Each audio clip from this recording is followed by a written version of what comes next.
And on the startup side, actually, Neil, we started talking about London, like San Francisco. Remember, we wanted to start the series like almost a year back, and we had a couple of episodes. I've been working with a lot of startups here as part of an incubator, which has taken more than 100 startups to the program so far. And a few lessons learned as B2B was the big difference from B2B to B2C startups. Like, how do you go to the market? Like, there's some patterns, right? But in B2B, you want to forge some partnerships and alliances from very early on, because B2B going alone against big guys is very hard. No, right? You got to have a channel. Yeah, you got to. Vendor size matters much more in B2B than B2C. And it's just that there's a few other tips and tricks you can use, like when you launch the product, and is it API first? Is it what is MVP? When do you find the product market fit?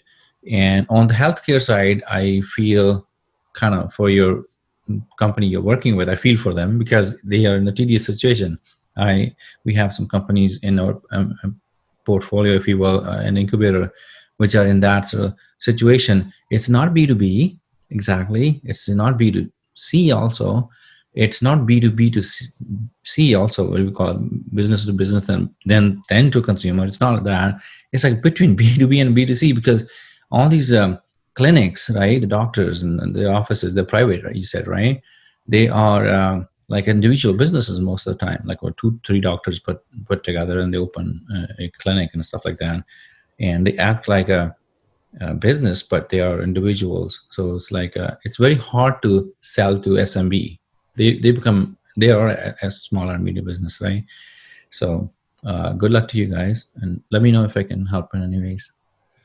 Well, it's a tough thing for him, because he was deciding where to host and who to host with, and depending on the market he's going to service. And so they're looking at the US market really, because it's mostly private companies that they're looking to adopt this.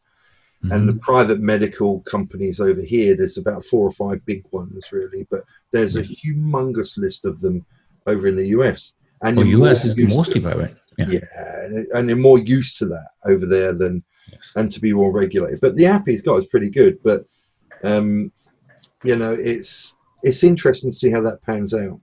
Because I will suggest like one thing from top of my head, like if it's US market, I will suggest you guys to do the regional launch, right? Not the whole US, but do the regional. Even within region, pick 1 or 2 cities and get a few of these clinics under your belt, and then you showcase that to others. Like they can be your case studies or reference customers and stuff like that. That works. Like the B2C kind of go-to-market strategy works in even in B2B areas when you're dealing with SMB. The regional is a really good hit point there, because that is the big US market, right? It is very segmented. Yeah, true. Coming back to what you said about the big tech news, really, with the big guys. Do you know, I also read, is it AWS or Amazon has just bought 15% of Deliveroo, which is very interesting. See where that's going. So yeah, and it seems to be a lot of talk about. I mean, you probably know a lot more about it than I do. And then also, and Uber's just bought a UK taxi company, right? To get around some of the laws that potentially that they're under scrutiny about. And it looks like there's a lot of money flowing somewhere. You know, there's certainly money flowing post-pandemic. Well, I think Sarbjeet, one of the episodes you posted on, or made a good comment on that. Like the money's got to flow somewhere, right? It makes sense. Yeah.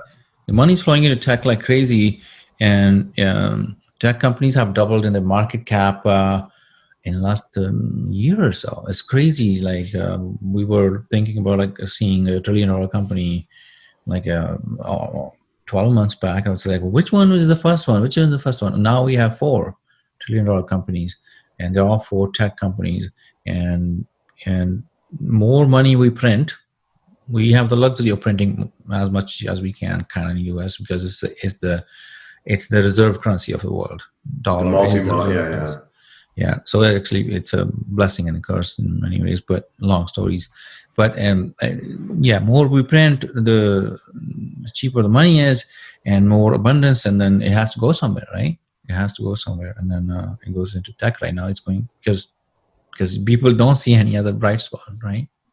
So I think it will be deflated a little bit, like as things come back, other industries pick up, airlines and other industries like auto and all that stuff. They're suffering right now. Then people will pull that money out of tech and then put it to work somewhere else. Yeah, good point. And I think one other thing I would think about as well is, and this is probably more for what we were talking about in terms of startups, is being pragmatic about different potential income sources as well. So so from the US, as an example, I've been involved in the HPC consortium.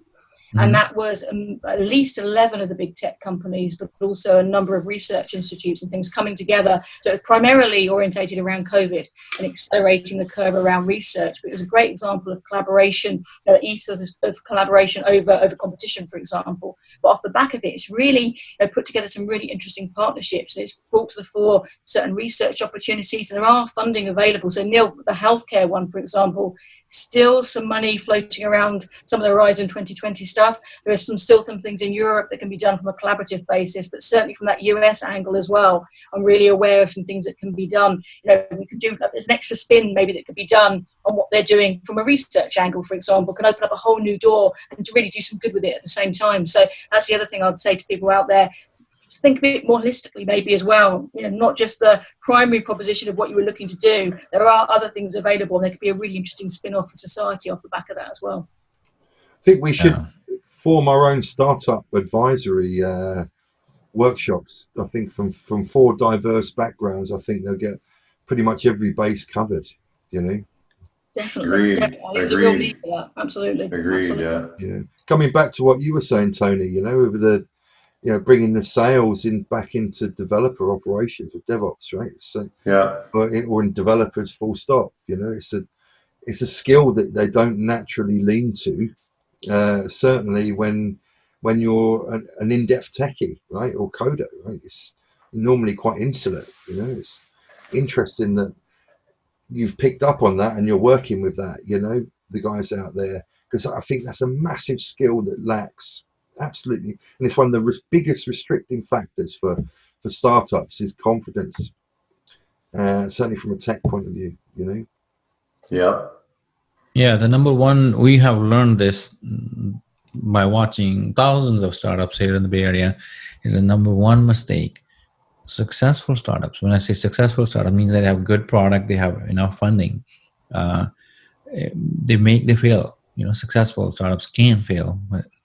It's kind of funny way to say it, but that is true. And they fail because they focus on sales a little too late in the game. So because they're founders, most of the time they're technical, not always, right? So if all founders are technical and they keep working on product for a very long time, and then they don't focus on the sales. And when you focus on sales, actually you end up focusing on product at the same time, because you're pitching and people are saying their objections, and then you're trying to kill those objections by putting stuff in the product and or the process of selling and or the pricing models and the business model. So start selling very early on. That is the number one I completely agree with it. It's something I've seen over the years, with local tech companies where they've floundered, right? And then even when you do some work with them on trying to build that, that disconnect. So the sooner you can get that into your play track, the better your overall music is going to be. I think I'd also add to that, sales doesn't have to be the traditional view of sales either. I think that needs to be personally anyway revisited, and also just about communication more generally. I think that's so important. And you're right, you can be so focused on product development and R&D or whatever it might be. You need that holistic skill set. You need that diverse team. You need to have that ability to communicate and have the confidence to do so. I think that's hugely, hugely important. It's okay to show some emotion, you know, be passionate about what you do, and telling people that's okay, and have that confidence to be yourself. And you know, most people, if they've gone into a startup, they're really passionate about what they do. They want that to be out there. They're driven. It's really difficult, you know, to be successful in that area. So don't be afraid to show that. I think that's really important. And these are scientific people that are very logical, right? So if you lay it out to them in a way that they understand, and you say, okay, look at it. You know that you're good at developer. You know that you put all these things in because you've built over the years skills in that, and you really have a muscle memory for it, right? Like, you know how to develop because you just repetitively have done it. Well, this is the same thing that you have to force yourself to do with sales over and over, is putting yourself out there. And really, the more you're putting yourself out there, you're going to build those skills and you're going to be more comfortable at it. No one's ever comfortable shooting that first video, but after you do it a bunch of times, it makes it much easier, right? Yeah, to take the knocks on the chin, you know, don't let it affect you too much, you know. Oh, there's such a great Denzel Washington video, right, that he said to a college, like, when you're going to fail in life, fall forward, right? Yeah. Oh, it's that Rocky quote, isn't it? I can't remember what it was. You'd be behind your head now. Yeah. You know, it doesn't matter how hard you keep hitting, as long as you keep going, getting up and going forward, right? Just keep going. Don't let anything detract you. Exactly. I see those steps in Philadelphia, man. I see them. Yeah. Yes. Yeah, it's a tough world for startups. Just that we talk on that subject. Can I just ask Sally? Sally, are you aware of any government initiatives in the UK that, outside the ones you've mentioned, that could help startups generically? Is there any, you know, it's a couple like Innovate UK and a few others, but are there any generic government ones that can help? There are a couple that are in discussion. So a couple of policy things that I'm involved in. So, but they're not publicly out there yet. But I've definitely, some of the flavour of the ones I'm involved in, particularly, have got a social innovation aspect to them. So definitely have a look at Nesta as one example. I would say quite currently that there's some opportunities there. But if anybody would like any more information, feel free to reach out to me, because I can give a steer to some people to talk to. So not just, you know, things that are going to be publicly out there, but people I know have got interest in certain areas that would be really good connectors around that. And the other thing I'm doing as well, kind of off the back of that, I'm in month 3 now of the Holt Prize. So it's a really great kind of structured program to start up an entrepreneurship. So it's great because it's a real investment of time. So you really get to know, you work with all the different organisations that are coming all the way through, and kind of what you were saying, Neil, about looking at every aspect of developing that business, not just focusing on one. It's that whole suite of skills, and then kind of follow them through, and we launch them, and we go through that entire process, probably up to a year. So it has that follow-up all the way through as well. So if anybody would like more information about that, give me a shout on that as well, because I can get you involved, for example, for the next cohort and how to go through that application progress for the next year. So feel free to reach out on that, because that's something I'm spending a lot of time on the moment and really, really loving it. It's a great opportunity. It's really thorough, really holistic, and it's something for every different type of business. And Sarbjeet, in the US, is there any government assistance, or is it just lots of VCs? Just, you know, like you just knock on their doors, or is there any government assistance? In US, majority is VCs, right? And they vary from seed folks to bigger guys, and they only do Series C, D, E. Some do seed and Series A, B, C, and all the stuff, right? But there are government programs. SBI, Small Business. SBA, actually, SBA, Small Business Administration, is pretty solid government organization which helps small businesses, tech, non-tech, actually. So tech people should take advantage of that. And there are under that there are 2 programs, SBIR and STTR. SBIR stands for Small Business Innovation Research Program, and STTR is for Small Business Technology Transfer Program. So there are grants under those 2 programs available to technology startups. And you can, if you're watching this and you're a startup, Google that and then look at what kind of grants they are issuing in what areas. And some areas get more focused than others, depending on the current needs. For example, now it's more like healthcare and how we can start our schools back faster education in this current sort of situation. There are a lot of grants being issued, and yeah, and then temporarily there are some programs right now during COVID by government to sustain the employment. You guys must have heard about these programs, like there are loans which will be forgiven, if you can keep the employees on payroll for a certain number of months, and you have to prove that you were using that money to pay the employees. It's a bit So like that's a huge furlough, action. isn't it? Is it furloughing where the government pays a portion of the money?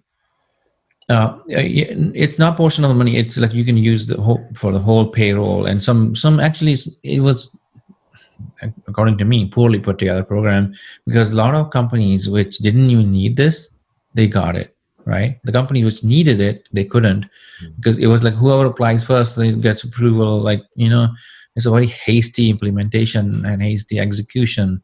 Coming up with the program was very quick, and now some are forced to return the money, because there was one thing in news, like somebody bought a Lamborghini from that money. It's like, what the heck is going on? The founder Where do buys a we Lamborghini. sign, Tony?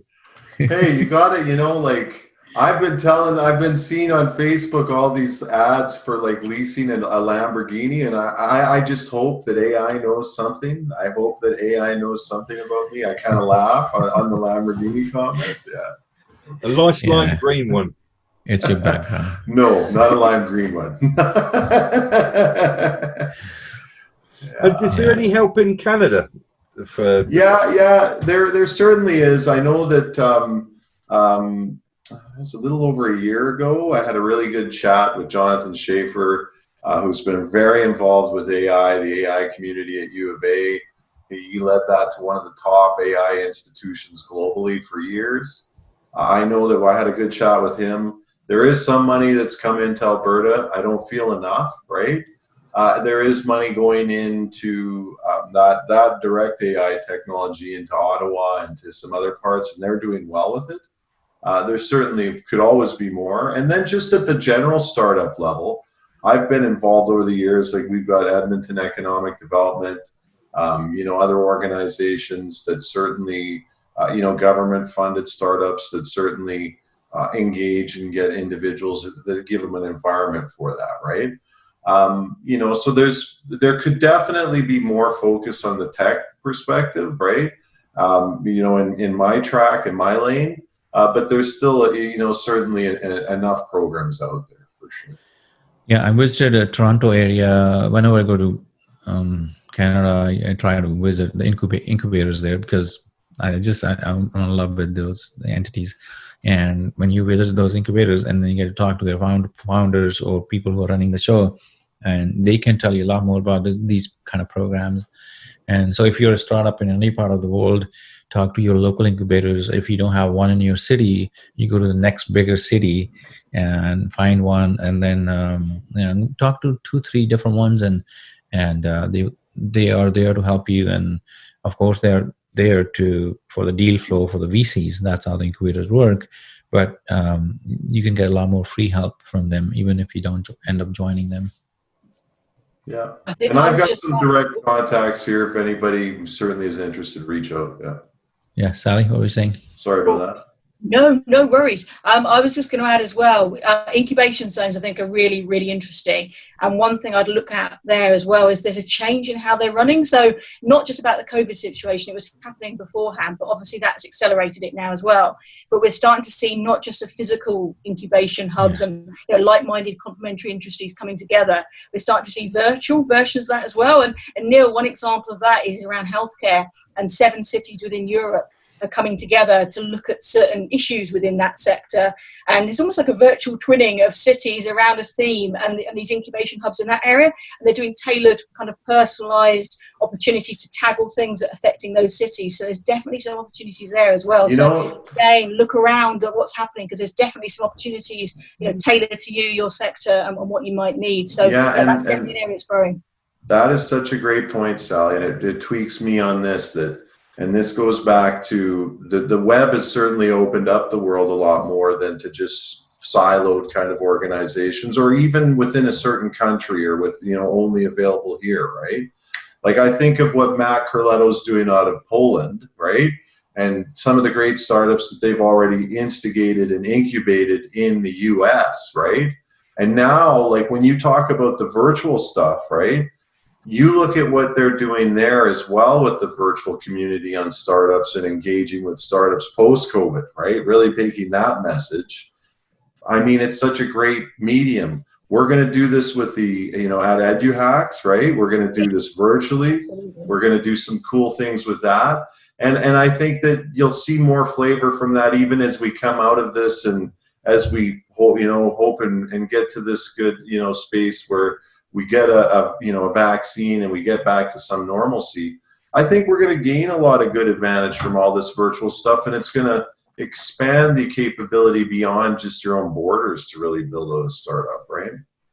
Absolutely, I couldn't agree more. As I've said, before, innovation through digital can benefit all of us. We just need to make sure that we close equity gaps around being part of that ecosystem. But yeah, absolutely, I'm really excited about where we're going. And on that note, I'm about to go and do a mentoring session, so that possibly feels a good end to end it on that positive note, and I can take that into the next session. So thank you, everyone. Neil, Tony, and Sarbjeet, it's always such a pleasure. I love our conversation. So here's to the next iteration of Destinational Digital next week. Thank you, everyone. Awesome. Thanks, guys. Enjoyed it. Ciao.